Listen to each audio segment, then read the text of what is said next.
all you MPG nuts are going to love this, right? And you're going to be shocked because I did 618 miles exactly in a round trip in this car, driving as economically as I could, 60 miles per hour, or as close to as I could the whole way there and the whole way back. And I measured exactly how much fuel I put in the car. I brimmed it, looked up the tank size in litres, added an extra 15 litres to make sure I had enough range in the jerry can, my range extender. And the car has been serviced, yeah.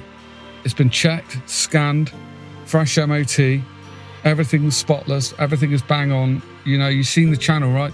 If you looked at the old video last time I changed the air filter, I cleaned out all the pipes and everything, you know, like there's no dirt in there whatsoever. I checked all the seals, there's no air leaks, everything's bang on with this car, okay? So I know this is real world MPG, but this is what the car is telling me it's doing. This is what it's telling me it's got. And I'm putting that to the test here. So with a full tank of fuel, it reckoned my range was 428 miles. And I left at about 11:30 at night. Nice cool air, good for combustion. And there's no traffic, lovely clear roads. So it's gonna give me the best chance of getting the highest MPG possible.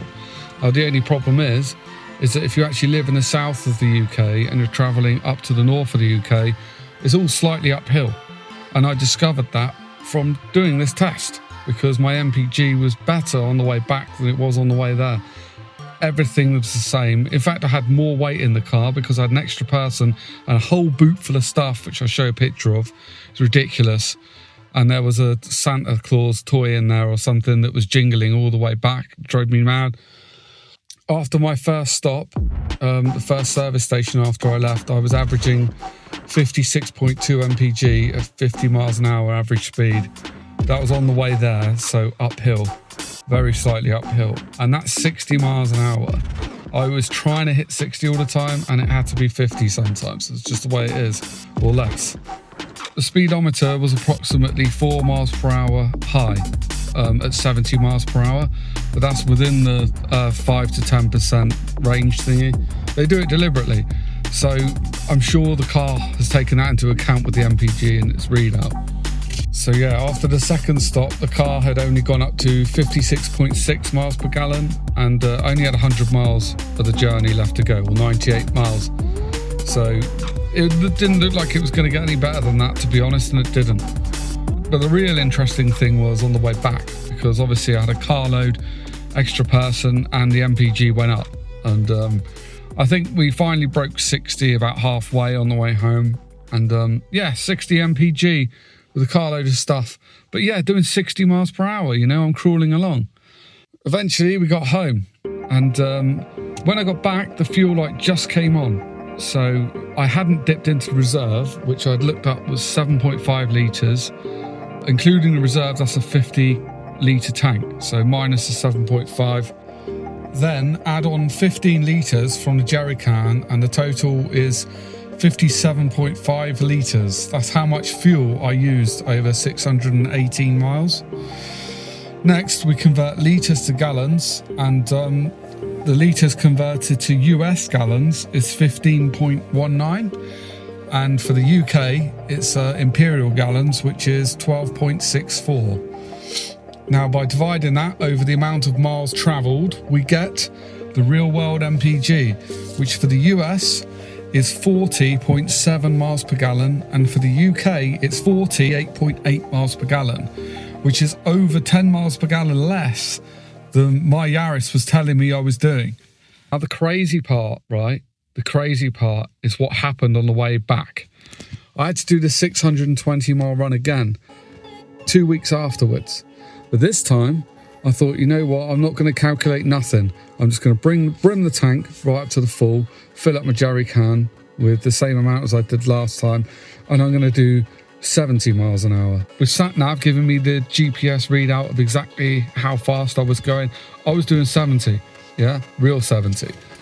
And I'm telling you now, oh my God, the fuel, it drank and drank and drank. It was so much thirstier, right?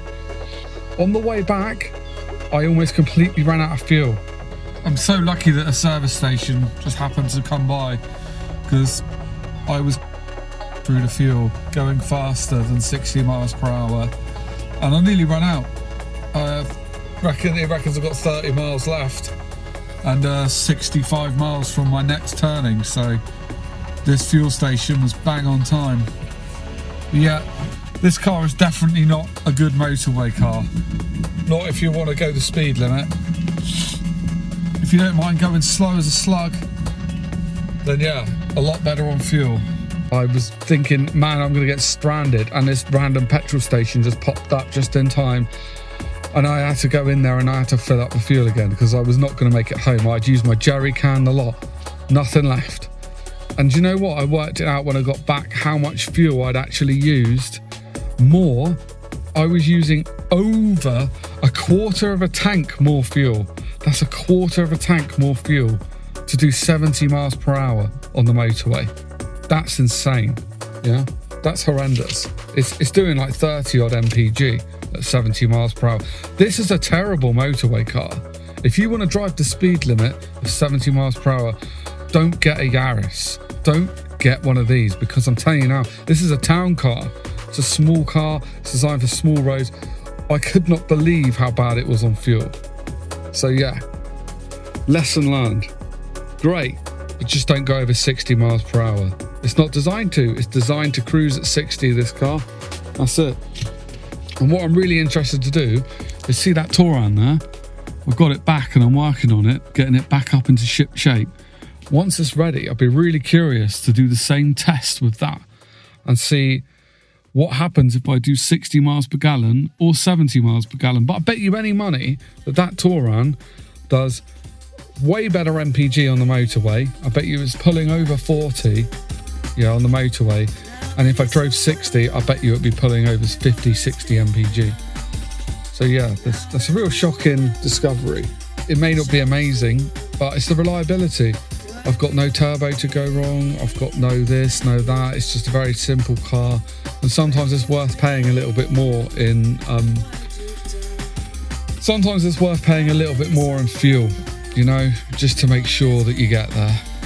Anyway, I'm going to leave it there, folks, and have a good one. We'll speak soon about the Touran.